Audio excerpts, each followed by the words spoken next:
മസ്തിഷ്ക മരണം തന്നെ പടം കണ്ടിറങ്ങിയപ്പോ സത്യം പറഞ്ഞ എന്താണ് ഇപ്പൊ കണ്ടെന്നുള്ള അവസ്ഥയാണ്. കാരണം കൃഷാന്തിന്റെ സിനിമ, കൃഷാന്ത് പൊതുവെ വളരെ എക്സ്പെരിമെന്റൽ ആയിട്ടും വളരെ ഒരു വിഷണറി ആയിട്ടുള്ള ഡയറക്ടറാണ്. ഇപ്പൊ നമ്മുടെ ഈ മലയാള ഇൻഡസ്ട്രിയിൽ കുറെ വർഷങ്ങൾക്ക് മുമ്പ് ഒന്നും ഇത്തരത്തിലുള്ള എക്സ്പെരിമെന്റ് സിനിമയ്ക്കൊന്നും ആൾക്കാർ പണം മുടക്കാനോ അല്ലെങ്കിൽ അത് ഇൻവെസ്റ്റ് ചെയ്യാനൊന്നും ആരും റെഡി ആവാത്തൊരു, കാരണം ഇതുപോലത്തെ ഒരു എക്സ്പെരിമെന്റൽ സിനിമകളൊന്നും ആ കാലത്ത് ആൾക്കാർക്ക് ഉൾക്കൊള്ളാനോ അല്ലെങ്കിൽ ഇപ്പൊ പണ്ട് ഡബിൾ ബാരൽ ഇറങ്ങിയപ്പോ കണ്ട ഒരു സംഭവം നമുക്കറിയാലോ. പിന്നീട് ഡബിൾ ബാരൽ OTT ടിവിയിൽ വന്നപ്പോഴാണ് ഇത്രയധികം ഇപ്പൊ കാണുന്ന അത്രയും കൾട്ട് സ്റ്റാറ്റസ്. ഇപ്പൊ LJP പടം എടുത്ത് നോക്കുന്നത് അതുപോലെയാണ്. അതുപോലെ തന്നെയാണ് കൃഷാന്തിന്റെ സിനിമകൾ. പക്ഷെ കൃഷാന്ത് ഇപ്പോ സിനിമ ചെയ്തു തുടങ്ങിയ സമയം എന്ന് പറയുമ്പോൾ ആൾക്കാർ ഇത്തരത്തിലുള്ള സിനിമകൾ ആക്സെപ്റ്റ് ചെയ്തു തുടങ്ങിയ സമയത്താണ് കൃഷാന്ത് ഇത്തരത്തിലുള്ള സിനിമ കൃഷാന്തിന്റെ ജോണറുള്ള സിനിമ ചെയ്തു തുടങ്ങിയത്.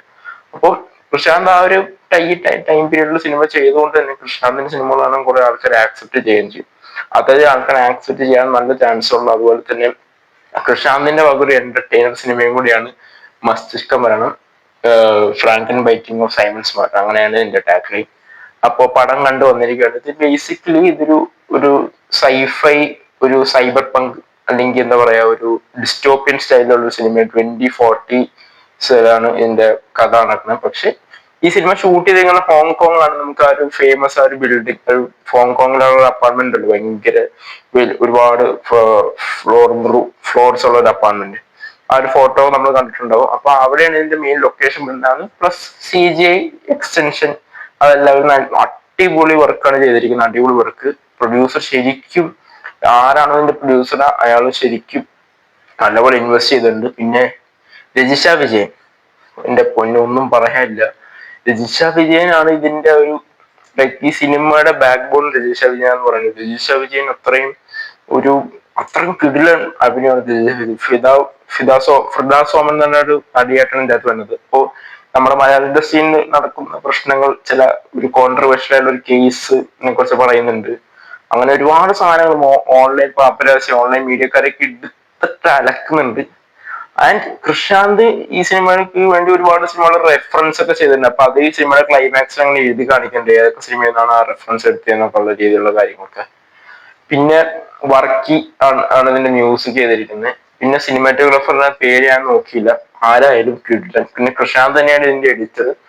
അയ്യോ, എഡിറ്റിംഗ് കാര്യങ്ങളൊക്കെ ഈ സിനിമയുടെ എഡിറ്റിംഗ് ആയാലും പാളിപ്പോയെങ്കിൽ ഈ സിനിമ നമുക്ക് അത്രയും ഈ കാണുന്നതിന്റെ അത്രയും നമുക്ക് കൺവിൻസ് ആവില്ലായിരുന്നു, അതുപോലത്തെ എഡിറ്റിംഗ്. പിന്നെ എടുത്തു പറയുന്നത് ഇതിന്റെ സ്ക്രീൻ പ്ലേ ആണ്. കാരണം ഒരു 2040s നടക്കുന്ന കഥ നമ്മൾ അങ്ങനെ വിശ്വസിപ്പിച്ച് നമ്മൾ ആ ലോകത്ത് എത്തിക്കുന്ന രീതിയിലുള്ള ഒരു അത്തരത്തിലുള്ള സ്ക്രീൻ പ്ലേ ആയിട്ടാണ് എനിക്ക് തോന്നിയത്. പിന്നെ ഒരുപാട് മറ്റേ വിവാദമായ സംഭവങ്ങൾ, നമ്മുടെ സൊസൈറ്റിയിൽ നടന്ന കാര്യങ്ങൾ. ഇതിനകത്തൊരു ഹോട്ടലുണ്ട്, ആ ഹോട്ടലിന്റെ പേര് തന്നെ മോളിവുഡ് ഹോട്ടൽ എന്നാണ് ആ ഹോട്ടലിന്റെ പേര്. നിങ്ങൾക്ക് മനസ്സിലാക്കി കാണാൻ എന്താ സംഭവം ഉദ്ദേശിച്ചെന്ന്.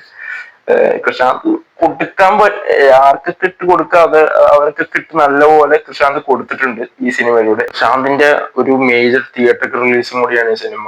പുള്ളിയുടെ സിനിമകളെല്ലാം OTT വരെയാണ്. എന്തായാലും ഇതിന്റെ ലൈറ്റിംഗ് ഒക്കെ ഉണ്ട് ചില സമയത്തുള്ളൂ. ഒരു സീനൊക്കെ എങ്ങനെ പുൾ ഓഫ് ചെയ്തു ഈ സീനൊക്കെ. ലാസ്റ്റ് ഇതിന്റെ ഒരു BTS വീഡിയോ കാണിക്കുന്നുണ്ട്. ഹാറ്റ്സ് ഓഫ് എന്റെ കാസ്റ്റ് ആൻഡ് ക്രൂ എല്ലാവരും ഒരു ഗംഭീര വർക്ക് ഉണ്ട് മലയാള സിനിമ തന്നെ പറയാം.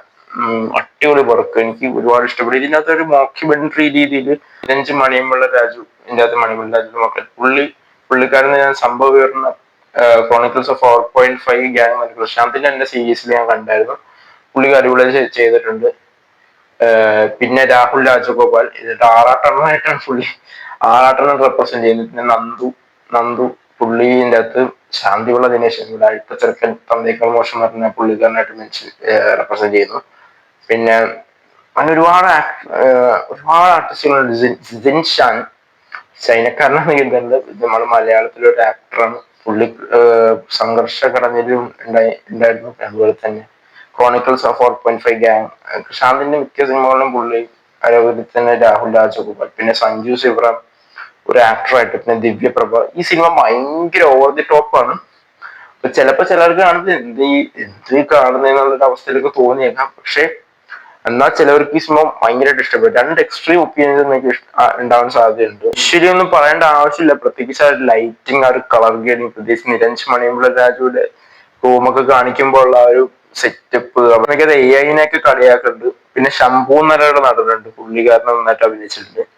അങ്ങനെ മൊത്തത്തിൽ രജിഷ വിജയന്റെ ഷോ ആണ് ഈ സിനിമ എന്ന് പറയാം. രജിഷ വിജയൻ ഒരു രക്ഷയില്ല, ഒന്നും പറയാനില്ല. എന്തായാലും എന്റെ സർട്ടിഫിക്കേഷൻ UA16+ ആണ്, അത് മറക്കണ്ട. അപ്പോ കുറച്ച് മെച്ചുവർ ആയിട്ടുള്ള പിള്ളേരെയൊക്കെ വെച്ച് കാണുന്നവരൊക്കെ ഒന്ന് ആലോചിക്കാം.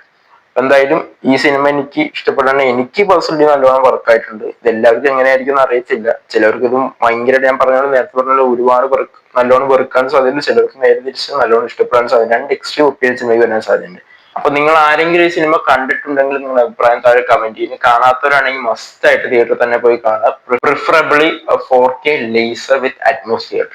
അപ്പോ സിനിമയെ കുറിച്ച് നിങ്ങളുടെ അഭിപ്രായം താഴെ കമന്റ് ചെയ്യാം. Okay bye.